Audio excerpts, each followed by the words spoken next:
Fala galerinha, aqui quem está falando é o professor Felipe e nesse vídeo a gente vai começar o nosso estudo sobre a acústica. E nada melhor do que começar falando de acústica do que começar falando sobre o som, ok? Então, o som nada mais é do que uma composição de ondas longitudinais, né? Então são ondas longitudinais de pressão. Essas ondas longitudinais, além de serem longitudinais, também são ondas mecânicas, que se propagam no ar ou em qualquer outro meio com diferentes velocidades. O som ele não vai se propagar no vácuo, uma vez que ele precisa de meio material para se propagar. O som é uma onda mecânica, ok? E aí, considerando isso, como que seria essa relação de ondas longitudinais de pressão? Bom, sendo ondas longitudinais de pressão, toda vez que vibra, né, o ar vai vibrar aqui, por exemplo, por esse alto-falante, essa vibração vai fazer com que as moléculas se juntem, né? Vão ficar em uma região com alta pressão, uma região de baixa pressão, uma região de alta pressão, uma região de baixa pressão e vão ficar se alternando. E aí, devido a essas variações de pressão, eu posso fazer um gráfico dessa variação de pressão e representar esta onda aqui, né? Que é o som propriamente dito, que é uma onda longitudinal. A gente pode tentar fazer uma representação dela como uma onda transversal. Essa representação da onda longitudinal do som como uma onda transversal, ela ajuda muito a gente poder captar melhor. Só que vale ressaltar que não dá para esquecer que o som é longitudinal, ok? É uma onda mecânica e longitudinal. E aí, então, vai ficar essa vibração. Aqui também nós temos uma representação. Ó. Eu só pegar aqui o meu apontador laser. Então, aqui nós temos uma representação também de maneira transversal, mas lembrando que é longitudinal. E aqui está mostrando para a gente a velocidade do som a 15 graus Celsius. Por exemplo, no ar, a velocidade do som tem aí um valor bem aproximado, quase sempre a gente vai considerar isso nas questões, de 340 metros por segundo. Na água, 1.500 metros por segundo. E nos sólidos pode variar de 3.000 metros por segundo a 6.000 metros por segundo, depende aí do material. Vale ressaltar que no ar, a velocidade do som vai depender da raiz quadrada de gama vezes R vezes T dividido por emissão. Esse gama aqui a gente já viu em aulas anteriores, em vídeos anteriores, é o coeficiente de Poisson, né, que vai ser o Cp sobre Cv.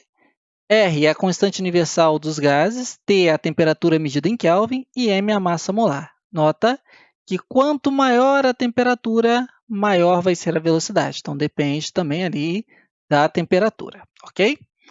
Então, aqui nós temos para essa situação e vamos seguir. Então, aqui seria uma representação de uma membrana, né, um tambor, e essa membrana ela vai, ora está estufada, né, aqui ela está estufada, ora ela vai estar comprimida, e ela vai fazer com que, que as moléculas de ar que existem aqui no redor fiquem, ora, mais concentradas, né, vai aumentar ali a pressão entre elas, ora mais espaçada, mais rarefeito o ar ali naquela região. Aqui é a mesma coisa, né, a membrana do alto-falante também vai ficar estufando e encolhendo. Então, vamos ter essa representação aqui. Se vocês notarem, existem alguns pontinhos vermelhos aqui, né? Aqui tem um pontinho, aqui tem outro, aqui tem outro. E aí, essa vibração, ela chega até o nosso canal auditivo, faz aqui vibrar, né, o nosso tímpano.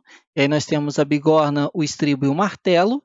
E aí, esse estímulo mecânico é transformado em um sinal elétrico e esse sinal elétrico chega até o nosso cérebro, tudo bem?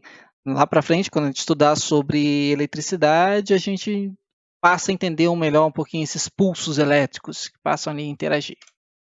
E aí, o que vale a pena falar é o seguinte, que o som para a gente, para o ser humano, a gente só consegue escutar entre 20 Hz e 20.000 Hz, ok? Eu vou representar isso dessa maneira aqui que fica mais fácil um pouquinho, ó. O nosso limiar de audibilidade, né? Aquilo que a gente consegue escutar, são sons compreendidos com frequências compreendíveis entre 20 Hz e 20 mil Hz. Obviamente que nem todo mundo escuta de 20 a 20 mil. E aí, com o passar da idade, né, conforme a gente vai envelhecendo, a gente perde aí grande parte desse espectro audível. E então a gente pode classificar esses sons que vão de 20 até 20 mil. Os primeiros aqui de 20 até 500 Hz são sons graves. Sons graves é a mesma coisa que uma voz mais grossa, né? Os sons médios de 500 até 4.000 Hz e os sons agudos, aquele som mais fininho, de 4.000 Hz até 20.000 Hz, de 4 kHz até 20 kHz. E essa relação que a gente tem aqui, ó, um som grave, a gente tem lá que V é igual a lambda vezes F. A velocidade, né, não está mudando, eu estou considerando sempre o mesmo meio. Então, se a minha frequência aumenta, o meu comprimento de onda diminui. Aqui em verde, nós estamos representando um som grave, comprimento de onda daqui até aqui. E em azul, um som mais agudo, né, um som mais fininho, o comprimento de onda é menorzinho. Então, aqui eu tenho um lambda menorzinho, aqui eu tenho um lambda maior. Consequentemente, a frequência dessa em azul ela é muito maior e a frequência desse em verde ela vai ser bem menor, tudo bem? Futuramente, a gente fala sobre as qualidades fisiológicas, entre elas a altura, e aí a gente reforça um pouquinho mais esse conceito. Vamos seguindo. Espectro sonoro. O ser humano, e aqui tem mais 4 animais, né? Golfinho, cão, gato e morcego. Bom, o ser humano ele consegue perceber sons que vão de 20 a 20 mil Hz, de 20 Hz a 20 kHz. Só que o ser humano produz sons de 85 a 1.100 Hz. A gente percebe mais sons do que a gente consegue produzir. Já o golfinho ele produz de 7.000 Hz até 120 mil Hz, até 120 kHz. E ele consegue escutar, é audível para ele, de 150 a 150 mil Hz. O cachorro consegue produzir sons de 452 Hz a 1.080 Hz e consegue captar sons mais baixos do que o ser humano consegue, né? Então, ele consegue ali captar abaixo dessa frequência de 20 Hz, é o que a gente chama de infrassom. A gente está usando sempre o ser humano como referência, tá? Obviamente. E acima dos 20 mil é o que a gente chama de ultrassom. Qualquer coisa acima, qualquer onda longitudinal, ok? Que vibre acima de 20 mil Hz, a gente não consegue escutar. E qualquer onda longitudinal abaixo de 20 Hz, a gente também não consegue escutar. Nós somos limitados. É um espectro grande que a gente consegue escutar, mas a gente está limitado. O gato, ele consegue perceber sons com uma frequência um pouquinho maior do que os cães. Então, ele consegue escutar de 60 Hz até 65 mil Hz, mas ele produz de 760 a 1520. Já os morcegos, eles vão ali produzir sons, né, geralmente, de 10 kHz até 120 kHz, e eles conseguem perceber, conseguem escutar de 1.000 até 120 mil, ok? Já a gente reforça um pouquinho sobre alguns desses outros animais, além do ser humano. Então, vamos lá, vamos entender aí mais um pouquinho o alto-falante, né? O alto-falante funcionaria ali como se fosse aquele tambor, né, vibrando. Então, ele é uma membrana que vibra. Essa membrana vai vibrar através do uso aqui de eletroímãs, né? Então, a gente tem aqui uma espira, uma bobina, nós temos um cone aqui de papelão. Os primeiros alto-falantes, eles datam da década de 1920, foram criados lá nos Estados Unidos para fazer parte, né, dos primeiros fonógrafos elétricos. Então, vai ser utilizado esse magneto aqui, vai fazer essa membrana vibrar. Então, ora ela encolhe, ora ela estufa, ora ela encolhe, ora ela estufa, e aí está aqui a direção de vibração. A gente pode entender que os sons agudos, né, em caixas de som, são sons de altas frequências, então acima de 4.000 Hz, ok? São emitidos por unidades pequenas, os tweeters, vão variar aí de 3 a 5 centímetros de diâmetro. Os sons mais graves, aqueles de baixas frequências, eles vão gerar ali sons abaixo de 500 Hz e eles são emitidos por unidades que são woofers de em torno aí de 25 centímetros de diâmetro.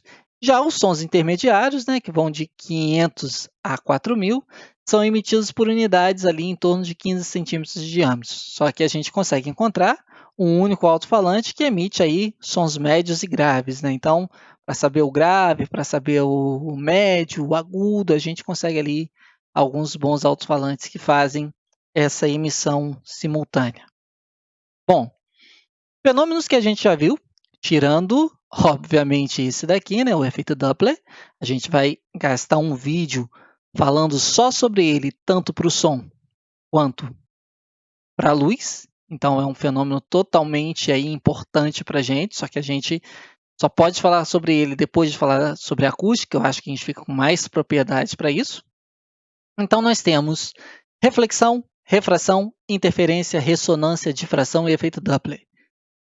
Esses fenômenos, galera, eles não vão aparecer necessariamente sozinhos quando a gente estiver falando sobre o som. Eles podem aparecer ali juntos. Então, eu posso ter, para ter ressonância, eu posso ter uma reflexão, e aí junto eu posso ter uma interferência, ok? Por exemplo, lá quando a gente viu as ondas em tubos, né? Tubos sonoros, ondas em cordas, a gente tinha ali tanto reflexões, quanto interferências, quanto ressonância. Então, esses fenômenos podem estar entrelaçados, ok? Mas vamos dar aqui uma pincelada em algumas aplicabilidades dele, em algumas situações que esses fenômenos aparecem, mas não necessariamente entrelaçados. Mas lembrando que eles podem e cotidianamente eles vão aparecer entrelaçados. Bom, primeiro, reflexão. A reflexão, quando ondas sonoras atingem um obstáculo fixo, como uma parede, elas sofrem reflexão e essa reflexão vem com a fase invertida. Ondas longitudinais também vão sofrer a inversão de fase. Lembrando que para essa inversão de fase, basta que aqui eu tenho um meio 1, aqui eu tenho um meio 2. Se o meio 2, a velocidade for maior, ou seja, é um meio, entre aspas, mais duro para uma onda mecânica se propagar, na hora que bater aqui, se estiver vindo desse meio para esse meio, então a velocidade nesse primeiro meio era menor. Na hora que bater aqui, pode acontecer a refração, ok? Mas se acontecer a reflexão, que é o bem provável, né, que aconteça, a não ser que tenha acontecido a absorção total ali da onda sonora emitida, vai acontecer com inversão de fase, onde era crista passa a ser vale, onde era vale passa a ser crista. A longitudinal, onde era uma região de alta pressão passa a ser de baixa pressão, onde era uma região de baixa pressão passa a ser de alta. E a gente vai conseguir nessa relação, né? A gente percebe que o som vai sair dessa fonte aqui, desse rapaz, bate no paredão e retorna. Então, o som, esse caminho que o som faz para ir e para voltar, se o rapaz está localizado, né, a distância entre ele e o paredão está valendo Dzinho, então para o som ir e voltar, o ΔS que vai ter que percorrer equivale a 2 vezes Dzinho. Então, o som refletido ele vai ter a mesma velocidade de propagação, né, o valor, porque o sentido vai ser diferente, uma hora vai estar indo para a esquerda, outra hora vai estar indo para a direita. Vai ter que ter a mesma frequência, a frequência só muda se a fonte mudar, uma vez que sai da fonte, permanece sempre com aquela frequência. Se vai ter a mesma frequência e a mesma velocidade, também vai ter que ter o mesmo comprimento de onda do som incidente, ok? Seguindo, a gente consegue, através da equação da velocidade média, V igual a ΔS sobre ΔT, V igual a 2D sobre ΔT. Eu vou jogar o ΔT para esse lado e jogar o V para esse lado. A gente vai ter aí, então, que ΔT é 2D dividido por V. Essa relação do ΔT vai ser extremamente útil para a gente. Por quê? Porque a gente consegue, através disso, explicar os fenômenos do reforço, reverberação e eco. Só uma pausa aqui, rapidamente, né? Os gregos eles explicavam esse fenômeno do eco através de mito. Então, o eco era uma ninfa. Essa ninfa, o Zeus, né, o deus dos deuses lá da mitologia grega, o rei dos deuses, né? ele se relacionava com essas ninfas, então ele vinha à Terra, tinha relações com com as ninfas, e a ninfa Eco, ela era muito articulada, ela era muito boa com as palavras, então era boa de lábia, né? Segundo o mito. E aí a esposa do Zeus, a Hera, ela desconfiada de que Zeus estava, entre aspas, se divertindo com as ninfas, ela desce para poder sondar e ver ali mais ou menos no jardim onde ela achava que eles estariam e encontra essa ninfa Eco que passa a lábia na Hera, consegue dispersá-la de forma que ela gasta bastante tempo e quando ela vai ver se Zeus estava lá já não tinha mais ninguém. Zeus já tinha voltado para o Olimpo, as outras ninfas já tinham desaparecido, por assim dizer. E aí ela castiga a ninfa Eco e diz que por conta da lábia que ela possuiu, ela deveria ficar, ela seria castigada, ela poderia falar, mas ela sempre seria a última a falar e ela só poderia repetir palavras. Então, por conta de repetir palavras, ela fica aí amaldiçoada por Hera a repetir isso. E aí dizem que depois, né, essa ninfa Eco se apaixona por Narciso, e Narciso não dá muita bola para ela se sente humilhada, se esconde em uma caverna, até que a caverna absorve a imagem dela e só fica esse som.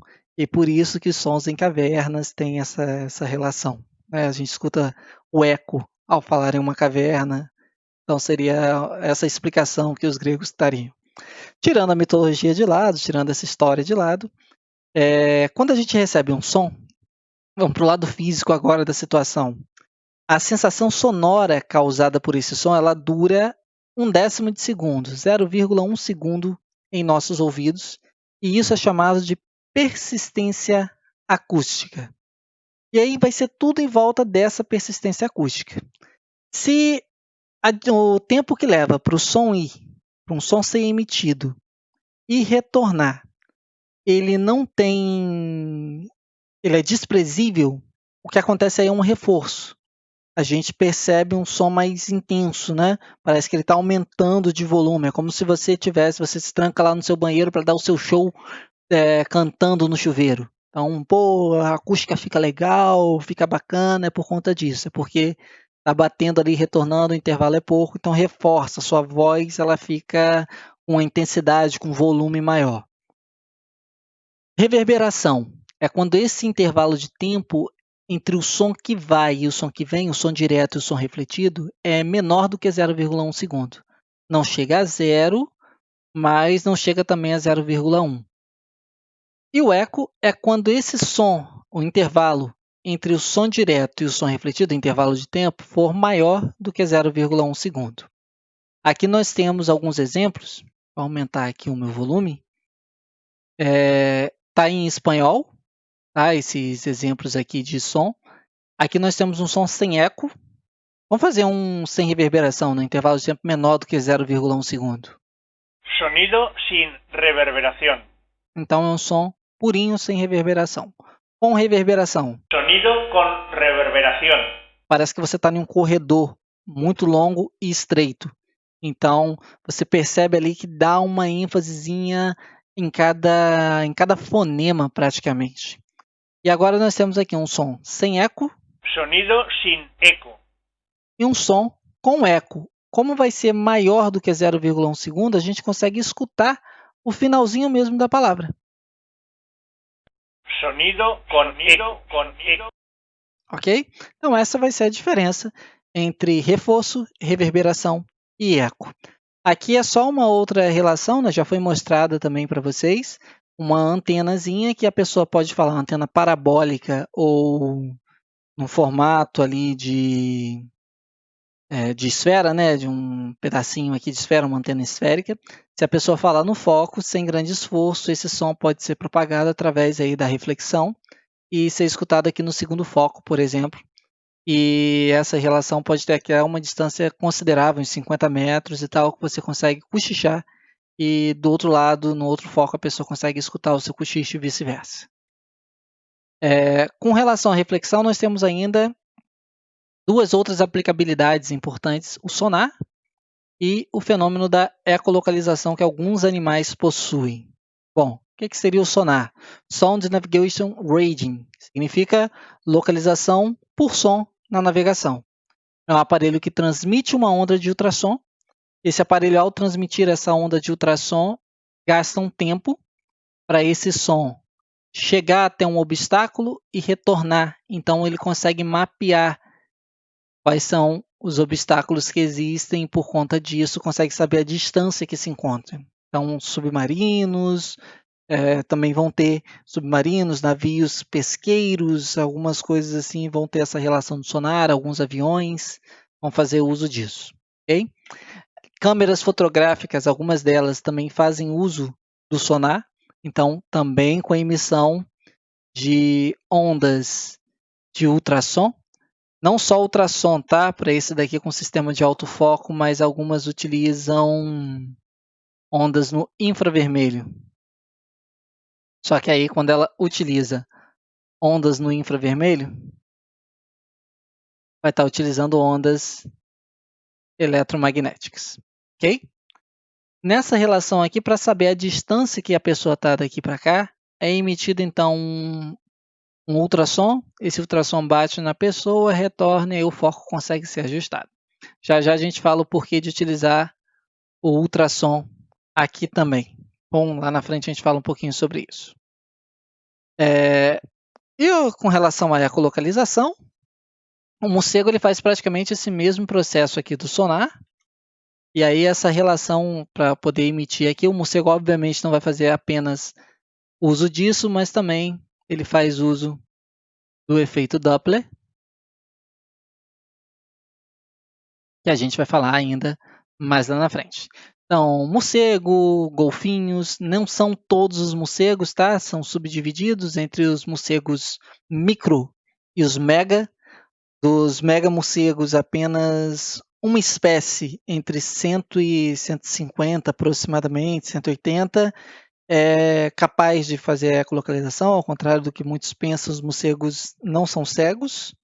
Eles, por conta de estar, viverem em cavernas, alguma coisa assim, eles precisam ali se localizar no escuro, ter essa relação ali no escuro, então eles fazem muito uso, apesar de terem olhos e muitos deles enxergarem muito bem. Então o morcego não é cego, isso é um mito, mas eles fazem então uso disso, eles ficam, é como se você passasse por uma sala totalmente escura, desviasse de todos os objetos, apenas utilizando o som para isso. Então ele emite um ruído, o tempo que leva para esse ruído sair, chegar em obstáculo e retornar para ele está fazendo uso aí também do fenômeno do batimento, que a gente já escutou, assim como um golfinho, mas ele faz uso então da reflexão. Ok? Seguindo, refração também pode acontecer com o som. E aí, só para relembrar, né, a refração, quando a gente tem aqui, por exemplo, uma onda sonora indo de uma região que tem um ar quente para uma região, um ar frio para uma região que tem um ar quente, nesse caso ela vai se desviar afastando da normal. E esse desvio que ela faz afastando da normal, por exemplo, em lagos congelados, faz com que esse som ele suba e depois ele desça, para sofrer um desvio parecido lá com o efeito miragem, efeito fata morgana. Então essa relação que vai acontecer permite que o som na superfície de um lago congelado seja propagado de mais distância, né, por maiores distâncias. Porque aqui eu vou ter o ar frio embaixo, né, o gelo está muito próximo, e o ar quente ele vai estar um pouquinho em cima. Já se a situação for ao contrário, se eu tiver o ar frio em cima e o ar quente aqui embaixo, então alguma coisa aqui, o solo começando a ser esquentado, né, que seria uma região mais quente, o ar quente estaria aqui embaixo. Pode acontecer de você ter aí as sombras acústicas do som, você falar, ele já morre logo, e outra pessoa aqui nesse ponto não conseguir escutar por conta disso. Além disso, você também pode fazer o efeito utilizando a refração das lentes acústicas. As lentes acústicas parecidas lá com a ótica geométrica, que nós tínhamos a lente biconvexa, né? As lentes convergentes, a gente também conseguiria emitindo um som aqui, passar por uma lente, por exemplo, envolvendo CO2, E aí o índice de refração vai ser diferente nessa bexiga aqui. E aí a outra pessoa nesse ponto conseguiria escutar um sussurro parecido lá com a situação que nós fizemos para aquele espelho que foi mostrado no slide anterior. Então aí seria uma aplicação da refração. Se nós juntarmos a reflexão e a refração, a gente vai ter aí a utilização do ultrassom para obtenção de imagens. A gente sabe que quando o som ali ele é emitido, está acontecendo a refração, ele está passando do ar para o órgão da pessoa e para os órgãos além, né? Aqui o líquido amniótico, no caso, para determinar aí a imagem do feto. E aí, nisso que retorna, está sofrendo uma reflexão. Então, está acontecendo as duas coisas. Isso daqui pode ser usado tanto para diagnóstico, então, diagnóstico de acompanhamento de uma criança, diagnóstico para acompanhamento de um tumor, alguma coisa assim daria para tentar visualizar através do ultrassom. E o ultrassom também é utilizado em tratamento. Por exemplo, pessoas que sofrem de cálculo renal, algumas vezes a pessoa não precisa necessariamente fazer a cirurgia.